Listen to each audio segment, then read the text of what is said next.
Jinping paid a historic state visit to Nepal, the first Chinese president to do so in 23 years, elevating the bilateral ties to strategic partnership of cooperation, featuring everlasting friendship for development and prosperity.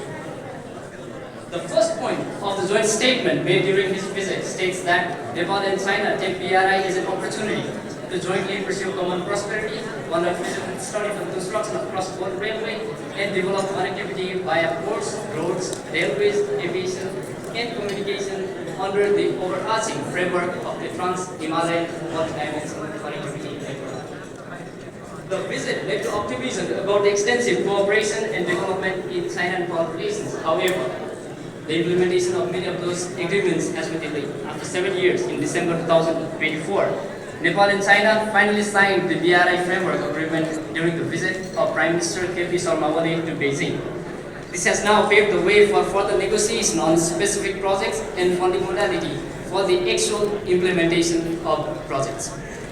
In Nepal, some see BRI is a magic pill that will transform Nepal's development. Some others view it with some caution.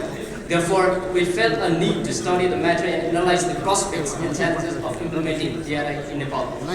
To do so, we conducted more than 55 interviews with Nepali policymakers, experts, former policymakers, some Chinese experts, and local stakeholders in Timure.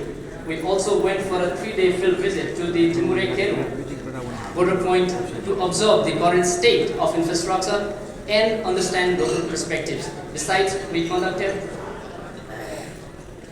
a survey of 173 people, which included Nepal's foreign, economic, and security elites between January 1 and February 2025. Some of the survey results have been shared with you, and you can find them in the package that is handed over to you. The study analyzed the prospects and challenges in BRI implementation in economic, financial sense, in strategic ways, bilaterally, politically, and administratively. First, every 3 out of 4 survey respondents identified that Nepal would benefit primarily from the infrastructure connectivity and trade and investment opportunity. Nepal's poor infrastructure, be it in all forms of transportation or otherwise, does not need explanation.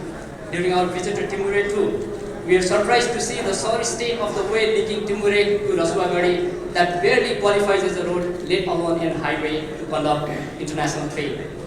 A Chamber of Nepal Industries report in 2019 identified that Nepal needed 16 to 20 billion USD per year in infrastructure spending in 4 sectors alone. That includes energy, transport, water sanitation, and urban development to achieve the SDG goals. That is roughly half of Nepal's GDP. However, Nepal's own financing capabilities are limited. Nepal had budgeted around $2.5 billion in capital expenditure this fiscal year. In the first 8 months, less than a quarter of that budget has been used, which is about $600 million. Other financing sources, such as aid, with a target of $2 billion in 2024-25, with loan accounting for about 4/5 of the target. Clearly, there is a massive investment gap in Nepal, hindering Nepal's economic growth and development. The trend in aid and government revenue indicates that external support is critical, with doubts over projects such as the MCC and the likelihood of further decline in aid, especially from the West, due to change in policy or money diverted towards their own security or Ukraine. Nepal's LDC graduation in 2026, the alternatives has to be solved. The BRI offers one such opportunity. China has the financial resources, interest, and the capacity to make such an investment in Nepal. However, it is critical to understand that BRI is not China aid. The framework agreement states aid financing modality potential BRI projects will be under some form of loan. While debt trap diplomacy has gained some currency among BRI detractors, it has to be noted that the most controversial and failed projects in countries such as Sri Lanka and Malaysia were initiated not by China but by the recipient government in pursuit of domestic political agenda. Their debt distress has not arisen predominantly from granting of predatory Chinese loans, but rather from the misconduct of local elites. However, the cases clearly caution against selecting projects based on political calculus and choose projects based on national necessity, priority, and financial prudence.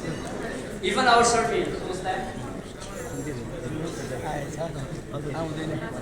Two-thirds of the respondents believe that if Nepal faces financial distress, the likely cause will be internal, such as corruption, poor project selection, and time overruns. Only a quarter identified potentially high interest rate as a major cause of concern for debt distress under BRI. Developing connectivity and infrastructure projects without developing ancillary industries, promoting production and employment would not benefit Nepal much. We need to build connectivity to trade, not merely to ease imports from China, but to trade more with China. Despite Beijing's insistence to the contrary, many see BRI as a geopolitical strategy to create a new China-centric order. Nepali elites seem to have similar view. When asked to describe BRI as a developmental or strategic initiative, 60% of the respondents choose to describe it as a strategic initiative. Nepal's southern neighbor definitely sees BRI as an attempt to increase Chinese presence in South Asia. India has not joined BRI and has pushed Nepal not to join BRI. When Nepal signed the framework agreement, many Indian media, which often represents establishment views, though in exaggerated ways, saw it as Nepal choosing China over India and with India's loss of influence in Nepal. It is true that if trade with China or through China becomes competitive, it lessens Nepal's dependency on India and makes Nepal a truly land-linked country, decreasing the leverage that India holds over Nepal's economy. Currently, about 90% of Nepal's trade is with India or via India. Better connectivity in the north will challenge such Indian monopoly. Thus, Nepal has to negotiate a delicate balance. However, there are reasons to be optimistic. Though India has not joined BRI, it is the largest beneficiary of AIIB, a China-led Asian infrastructure investment bank. And China is the largest trading partner for India as well, implying that New Delhi is not against Chinese fund or trade itself. However, Nepal has to ensure that the legitimate Indian concerns are not compromised with improved connectivity with China. The implementation or delay in implementation of BRI holds the potential to reshape Nepal-China relations as well. BRI has been among the top priorities for every visiting Chinese delegation to Nepal. Frustration and, to an extent, disillusionment is building in Beijing over repeated promises and failure to take concrete action by Nepal. China is also desperate to show progress in its neighborhood, that too in a friendly neighbor that is in its backyard. This has led to some unnecessary scenarios, such as the claim and counterclaim if the Pokhara International Airport is a BRI project. Such rhetorical debate exposes the tension between the two sides and creates mistrust among leaders and public. Given that CCP has included BRI in its constitution and is a guiding strategy to Chinese foreign policy, the way BRI is implemented in Nepal will affect Nepal-China relations. We should not assume that BRI only defines Nepal-China relations, but it is a critical component. Next, BRI affects Nepal's politics and vice versa. No major party are against BRI, though some differences exist over the model of cooperation. The current coalition, for instance, had some differences but was able to sign framework agreement. Yet, they showed some diplomatic immaturity upon return, indicating that BRI remains a political issue as well. BRI is not unique in this case. Every major development project, irrespective of funding source, has been politicized in Nepal. The MCC is a prime example, or hydroelectricity projects changing hands with change in government. Thus, BRI won't be an exception in this case either. The conditionalities of BRI will likely be a political issue with parties exploiting it or already scoring. Similarly, the absence of a stable government and a reliable political partner was a challenge for BRI. Already, the shortlisted projects have raised concern. For China, it will be a concern if anti-Chinese sentiments are festered as a result of politicization of BRI or failure of some projects for any reason. Almost half of the survey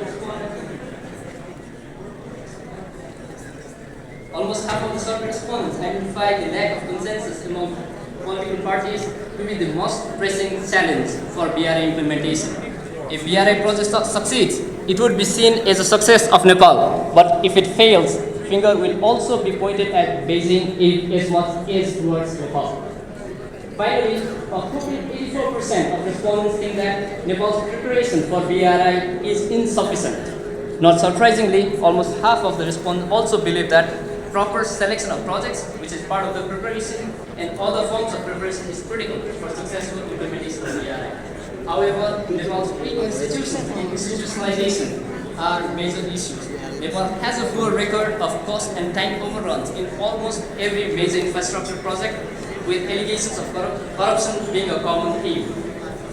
For personal or political gain, some Chinese attempt to engage Nepal's bureaucracy has sometimes met with indifference and delay. For instance, one department was reportedly contacted by the Chinese side more than 2,000 times, but the department failed to respond to any of the letters sent by the Chinese. BRI framework agreement emphasizes on negotiation. The term itself is used 8 times in the agreement. However, Nepal's expertise in negotiation, technically or politically, has been wanting. In some cases, even the Chinese say that Nepal has not raised the issue it should have raised, either because it was not prepared or had an inferiority complex. In this context, rules and bureaucracy has often been used as tools of control rather than to promote efficient project completion. BRI project which started will face similar challenges. Still, only 13% of respondents were hopeful that any BRI project will go into implementation in the next 2 years. This offers China and Nepal an opportunity to counter such pessimism. Nepali experts believe that the implementation of BRI is inevitable. It is just a matter of time of when and what project. In saying that, it is important to understand that BRI is not a project. It is a new model of development and aid. It is and should be led by Nepal, and unless Nepal itself is ready for BRI will not be implemented successfully. Taking the lessons from failed projects in some other countries, Nepal should understand that often the cause of failure is domestic, with political calculus affecting project selection. While BRI is a developmental opportunity for Nepal, it will have certain implications, and Nepal has to assure its other partners that it will not be against their legitimate interests. Rather than aim for mouth-watering mega projects, Nepal should prioritize a smaller and impactful project to start with. Once such projects succeed, Nepal can then move on to other projects. Nepal should also move beyond the idea that development has to come in form of grants only. Insisting on grants shows either our dependent mentality or a lack of confidence that our BRI projects we are contemplating are not financially prudent, both of which do not bode well for us. Beijing meanwhile should not pick favorites and engage every stakeholder in Nepal. In doing so, Beijing should be ready for all criticism that comes its way should there be any issues in BRI in Nepal. But it may not get as much appreciation if the initiative succeeds. Therefore, Beijing will be watched keenly. But clearly, the onus for success or failure of BRI or the development of Nepal in general starts and primarily ends within Nepal's borders. Therefore, I'd like to end this by expressing hope that BRI will not only help Nepal's development, but further better relations between the two nations. Thank you.